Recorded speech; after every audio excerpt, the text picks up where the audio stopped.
तो आज इस वीडियो के अंदर बात करेंगे क्रेटा फेसलिफ्ट के सबसे ज़्यादा वैल्यू फॉर मनी वेरिएंट्स के बारे में। अब इस गाड़ी के अंदर आपको बहुत सारे वेरिएंट्स देखने को मिल जाते हैं और Hyundai ने इस गाड़ी के प्राइस को कुछ इस तरीके से रखा है कि आपको बेसिकली कंफ्यूजन होगा कि इनमें से आपको कौन सी लेनी चाहिए, कौन सी आपके लिए सबसे ज़्यादा वैल्यू फॉर मनी रहेगी। तो इसी के बारे में बात करेंगे इस वीडियो के अंदर। तो मेरी नज़र में लगभग 3 ऐसे वेरिएंट्स हैं जो कि अपने प्राइस को जस्टिफाई करते हैं, जिनको आपको डेफिनेटली कंसिडर करना चाहिए। तो उन्हीं 3 वेरिएंट्स के बारे में बताऊंगा, लेकिन सबसे पहले मैं आपको इसके इंजन ऑप्शंस एंड गियरबॉक्स के बारे में बताना चाहूंगा ताकि आप चूज कर सको बाद में कि किस इंजन ऑप्शन के साथ आपको कौन सा वेरिएंट प्रेफर करना है। तो इंजन के अंदर आपको टोटली 3 ऑप्शंस मिलेंगे। दैट इज दी 1.5 लीटर का नॉर्मल आपका naturally aspirated petrol engine, then आपको मिलता है इसका 1.5 लीटर का डीजल इंजन, एंड फाइनली इसके टॉप वेरिएंट के अंदर आपको मिलेगा 1.5 लीटर का टर्बोचार्ज पेट्रोल इंजन। और इसके साथ आपको गियर बॉक्स में मैनुअल के अंदर आपको 6 स्पीड वाला मैनुअल ट्रांसमिशन मिलेगा और ऑटोमेटिक के अंदर आपको 6 स्पीड वाला टॉर्क कन्वर्टर, 6 स्पीड वाला CVT, एंड फाइनली आपको मिलता है इसका 7 स्पीड DCT, जो कि सिर्फ टर्बो पेट्रोल के अंदर ऑफर किया जाएगा। तो अभी चलिए बात कर लेते हैं उन वैल्यू फॉर मनी वेरिएंट्स के बारे में जो कि आपको कंसिडर करनी चाहिए। तो सबसे पहला ऑप्शन उन लोगों के लिए जिनका बजट काफी लो है। बजट लो है और कम बजट के अंदर अगर आपको सारे काम की फीचर्स चाहिए तो इस हिसाब से मैं आपको रेकमेंड करूंगा इसका ई वेरिएंट। चाहे आप इसका पेट्रोल वाला वेरिएंट ले या फिर डीजल ले, ये जो ई वेरिएंट है वो सबसे ज्यादा रेकमेंडेड है। पेट्रोल की प्राइस पड़ेगी आपको लगभग 11 लाख रुपीस एक शोरूम की, और अगर आप इसका डीजल ऑप्शन लेते हो तो उसकी प्राइस आपको पड़ेगी लगभग 12.45 लाख रुपीस एक शोरूम। और ये वैल्यू फॉर मनी इसलिए है क्योंकि इसके अंदर आपको सारे काम के फीचर्स मिल जाते हैं। लाइक इसके अंदर आपको मिलेंगे प्रोजेक्टर सेटअप वाले इसके हैलोजन लैंप्स, एंड देन इसमें ड्राइवर साइड के अंदर आपको हाइट एडजस्टेबल ऑप्शन मिलेगा। 60-40 स्प्लिट इसमें रेयर सीट्स आते हैं विद 2 स्टेप रिक्लाइन। देन आता है इसमें फ्रंट आर्म रेस्ट। इसका जो स्टीयरिंग है उसमें आपको फ्लैट बॉटम मिल जाते हैं बेस वेरिएंट से ही, और साथ में इसके अंदर आपको टिल्ट एंड टेलीस्कोपिक एडजस्टमेंट भी मिल जाता है। इसके अलावा आपको चारों पावर विंडोज मिलेंगे, एंड फाइनली AC मिलेगी with the rear AC vents as an option. और सेफ्टी के हिसाब से भी अगर आप देखेंगे तो स्टैंडर्ड सारे सेफ्टी फीचर्स मिलेंगे, लाइक दी ABS, EBD, और आपका seat belt with the load limiter, reverse parking sensors, child isofix, ये सारे फीचर्स तो आते ही है। लेकिन इसके साथ ना आपको 6 एयरबैग्स वाला ऑप्शन मिलेगा, देन आपको इलेक्ट्रॉनिक स्टेबिलिटी कंट्रोल मिलेंगे, और बेस वेरिएंट से ही आपको चारों डिस्क ब्रेक मिल जाते हैं, which is also a very good thing. और इसके अंदर ना आपको tyre pressure monitoring system with the hill hold assist ये भी देखने को मिल जाती है। और हाँ, स्टाइलिंग के हिसाब से आपको इसमें 16 इंचेस का व्हील मिलेगा विद दी व्हील कैप्स। तो मेरे हिसाब से इतने सारे जो फीचर्स हैं 11 लाख को प्रॉपर्ली जस्टिफाई करते हैं। एक चीज की कमी जरूर से खलती है कि इसमें ना आपको कोई भी इंफोटेनमेंट सिस्टम नहीं मिलता। बाकी ये कोई बड़ी बात नहीं है, आप infotainment system along with the reverse parking camera जो है उसको भी आप लगवा सकते हो विदाउट एनी इश्यूज। बाकी दोस्तों, अगर आप अपना बजट थोड़ा बढ़ा सकते हो देन एक और वेरिएंट है जो कि आपको बहुत ही ज्यादा पसंद आएगा। और इस वेरिएंट के अंदर कमाल की बात यह है कि इसमें ना आपको मैनुअल के साथ ऑटोमेटिक का भी ऑप्शन आता है, and that variant is S optional.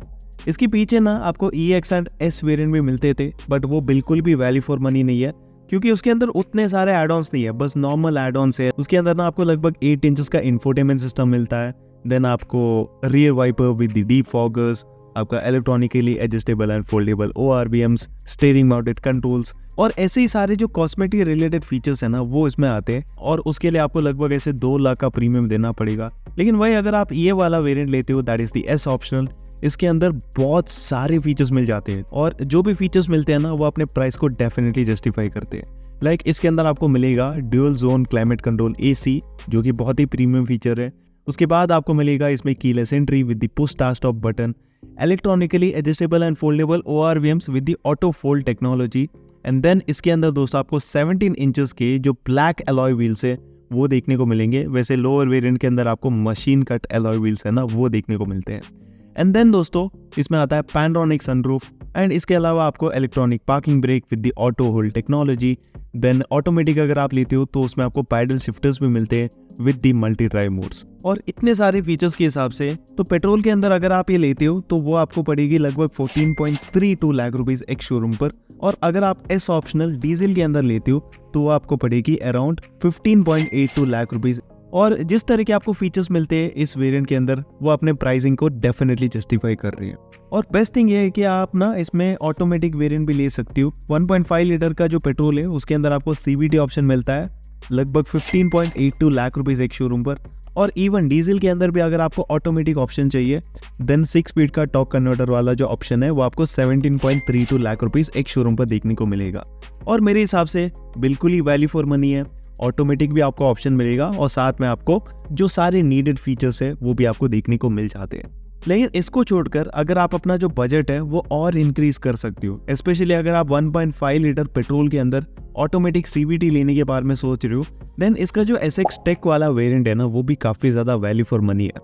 अभी SX में आपको रेकमेंड नहीं करने वाला, उसके अंदर आपको कुछ एड ऑन्स मिल जाते हैं लाइक 10.25 इंचेस का इंफोटेनमेंट सिस्टम और उसमें आपको लेदर अपहोल्स्ट्री, वायरलेस चार्जिंग, ऐसे बहुत सारे फीचर्स आते हैं। लेकिन अगर आप सीधा SX टेक लेते हो ना तो लगभग आपको 90,000 रुपीज़ का प्रीमियम पे करना पड़ेगा कंपेयर टू दी SX। और इसमें ना आपको एडास वाली टेक्नोलॉजी मिलेगी। सेफ्टी पर्सपेक्टिव के हिसाब से ये वन ऑफ द बेस्ट चीज़ है जो कि आप कंसिडर कर सकते हो। तो एडास का अगर आपको एक्सपीरियंस लेना है देन डेफिनेटली इसका जो SX टेक वाला ऑप्शन है वो काफ़ी ज़्यादा रिकमेंडेड है।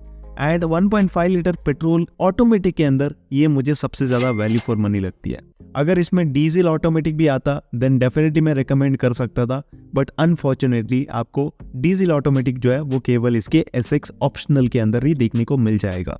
बाकी इसके ऊपर के जो वेरिएंट्स है वो मैं आपको रेकमेंड नहीं करूंगा। लाइक इसका जो SX ऑप्शनल वेरिएंट है वो बहुत ही ज़्यादा एक्सपेंसिव है और साइड आपको जो 1.5 लीटर का टर्बो इंजन है ना वो आपको केवल इसके SX ऑप्शनल वेरिएंट के अंदर मिलेगा, which is actually a very sad thing.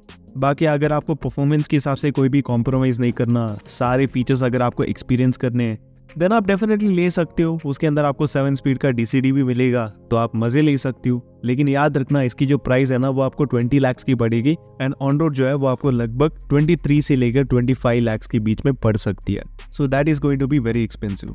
तो मेरे हिसाब से बस इतना ही है। इसका जो SX टेक वाला वेरिएंट है उसको आप प्रिफर करो। सो टू समराइज मैं इतना ही कहना चाहूँगा कि अगर आपका बजट लो है देन उस हिसाब से आप इसका जो वेरिएंट है वो दोनों पेट्रोल एंड डीजल के अंदर ले सकती हो।